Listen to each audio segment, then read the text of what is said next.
Effort to keep premiums down, many employers are choosing health insurance plans that have much higher copays. It's a double-edged sword for many people, especially those who need physical therapy, because in many cases they're being forced to choose between what you can afford and what your doctor prescribes. And consumer investigator Jennifer Lukey has the real deal now on how physical therapists say that is only hurting everyone involved.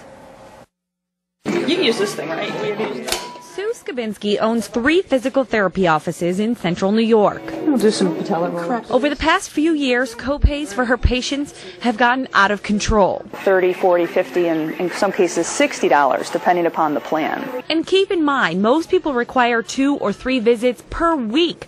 Who can afford that? We've seen a significant number of patients who before would require a month's worth of PT. Now they're telling me, look, I can only afford to come in 3 times. Can you just do whatever you can do in 3 visits? Which Sue says may be pushing people into unnecessary medications and surgery.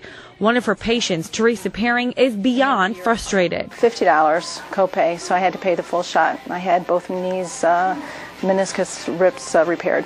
Eventually, it just got too expensive. I was coming in at the beginning like 3 times, and then it went down to 2. Part of the problem is that physical therapy is technically considered a specialty, so you've got to pay the more expensive specialist copay. If you go to a cardiologist and the office visit fee is $400, and the insurance company is paying $360 of it, and you have to pay a $40 copay, you've spent 10% you've paid 10% of the cost of the service. I don't think anybody thinks that's unreasonable. But a PT visit is nowhere near that amount. Sue and some of her colleagues around central New York have these cards for patients with high copays to fill out.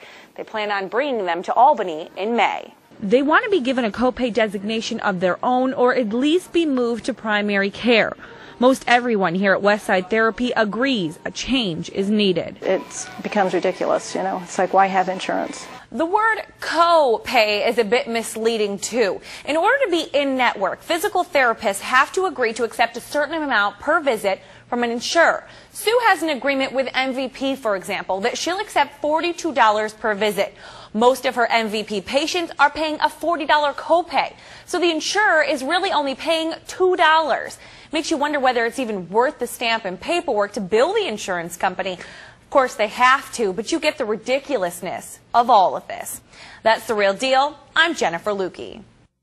Chiropractors are running into the same problem. They too are technically classified as specialists, so their copays are much higher. Now, because of how the copay rules are written, there's really nothing that can be done about this until there's a change in the law. That's why those providers are petitioning the local politicians.